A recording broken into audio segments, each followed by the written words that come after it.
Fala, futuros aprovados, professor Herbert na área, seu professor de Química e Física aqui no YouTube. E você já teve dúvidas em relação à polaridade das moléculas? Então, se você já teve alguma dúvida dessa, realmente vai ficar no passado depois desse vídeo, porque eu vou te mostrar um macete que vai te ajudar a resolver qualquer questão desse assunto. Então, vê o vídeo depois da vinheta e você vai ficar craque no tema.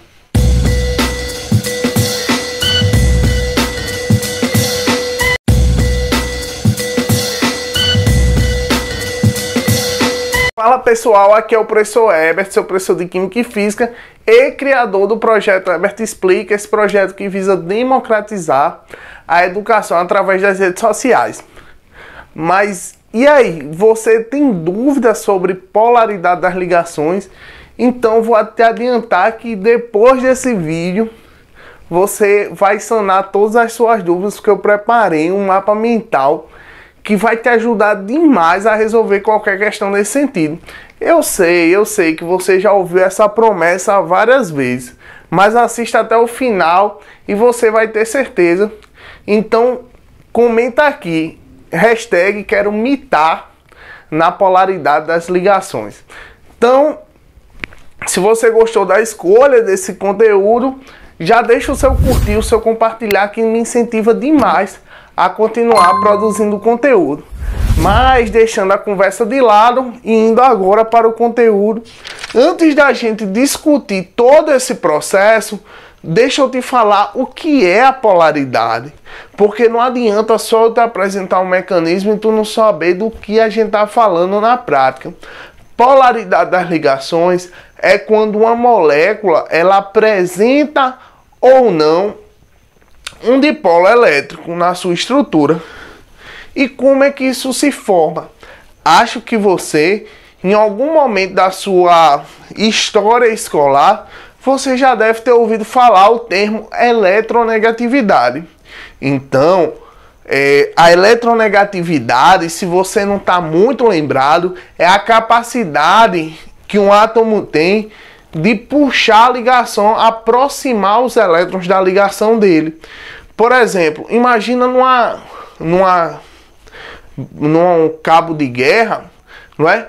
A eletronegatividade é a força de você puxar essa corda para si, não é? Pensando, fazendo uma analogia entre os átomos e a ligação química. Então, não é? Quando a gente tem um átomo muito eletronegativo e outro menos eletronegativo, forma-se um dipolo elétrico. Uma parte rica em elétrons, que fica negativa, e uma região mais pobre de elétrons, que fica positiva. Um exemplo disso é a nossa água. A água, ela tem um oxigênio ligado a dois hidrogênios. O oxigênio é mais eletronegativo do que esses hidrogênios.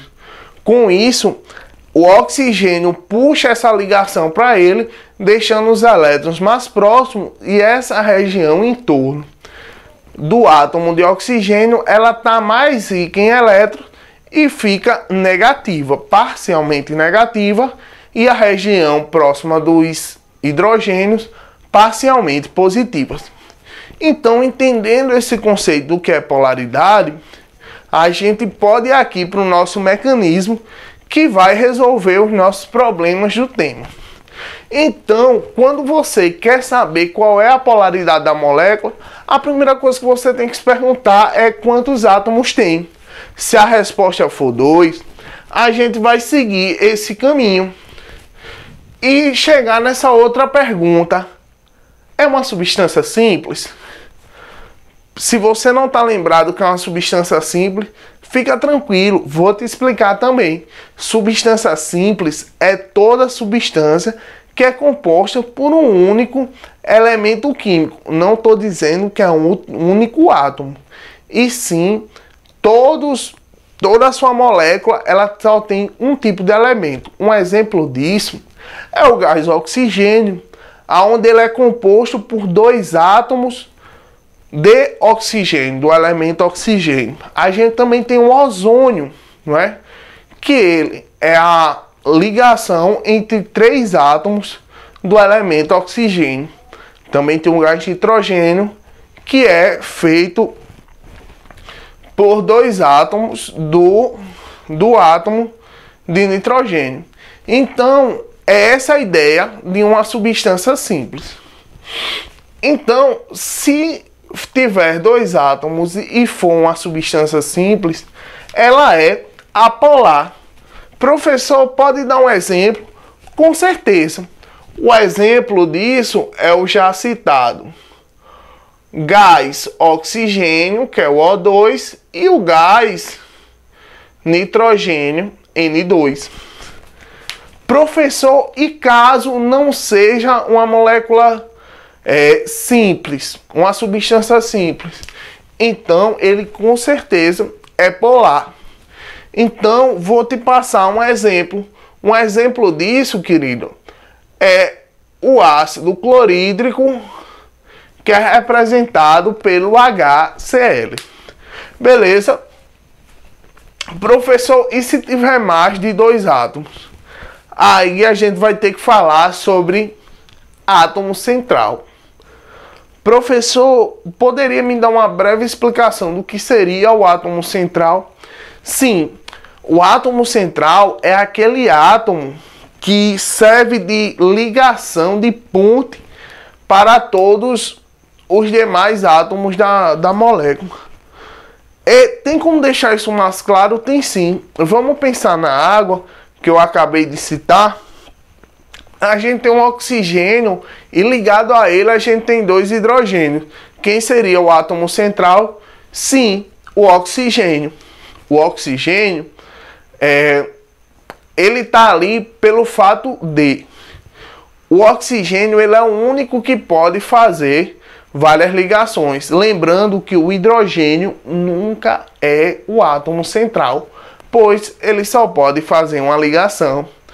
Fora casos que a gente tem moléculas só compostas por hidrogênio e outro elemento, que é o caso da água, a gente, para saber quem é o átomo central, geralmente é o átomo que tem a menor eletronegatividade e tem capacidade de fazer várias ligações. Estabelecido isso, vamos continuar o nosso fluxograma. Então, a gente vai responder a seguinte pergunta: o átomo central possui pares de elétrons livres? Quando você fazer a distribuição eletrônica e ver se na última camada, depois de você fazer as ligações, a estrutura de Lewis, sobrar par de elétrons livres, essa substância com certeza é polar. Vamos aos exemplos. Um exemplo disso é a molécula de água, aonde quando você faz as ligações, sobram 2 pares de elétrons livres na camada de valência do átomo central. Outro exemplo disso daqui, ó, o nitrogênio, a amônia, que depois de fazer as suas 3 ligações com os hidrogênios, sobra um par de elétrons no nitrogênio. Então, esses são exemplos de moléculas polares. Agora, se o caso é de não houver pares de elétrons livres no átomo central, aí você vai fazer uma última pergunta, que é a pergunta definitiva, que vai garantir se é uma molécula polar ou apolar. Número de ligações é igual ao número de átomos semelhantes? Se a resposta for sim, a gente tem uma molécula apolar. Se for não, é polar. Lembrando, olha a observação aqui, ó. Ligações duplas e triplas contam como uma só. Mas vamos aos exemplos. Vamos imaginar aqui BF3. Essa aqui, ó, ela faz 3 ligações. E quem são os átomos que estão ligados? São flúor, então os 3 são iguais. Logo, essa molécula é polar. Outro exemplo é o metano, que é o CH4. O carbono, ele faz 4 ligações. E essas 4 ligações são com hidrogênios.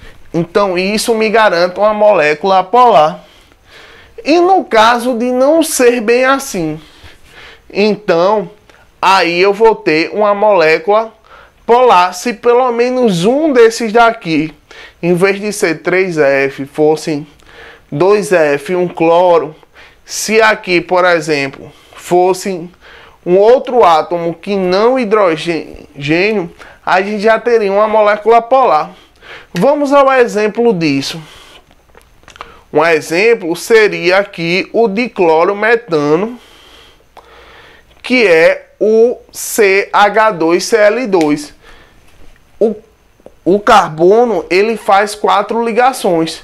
No entanto, ao invés dos 4 serem do mesmo átomo, a gente tem ligados a esse carbono 2 hidrogênios e 2 cloros, fazendo disso uma molécula polar, né? Então, pessoal, deu para entender? Então, tira um print desse fluxograma que vai te ajudar demais a resolver qualquer questão de polaridade.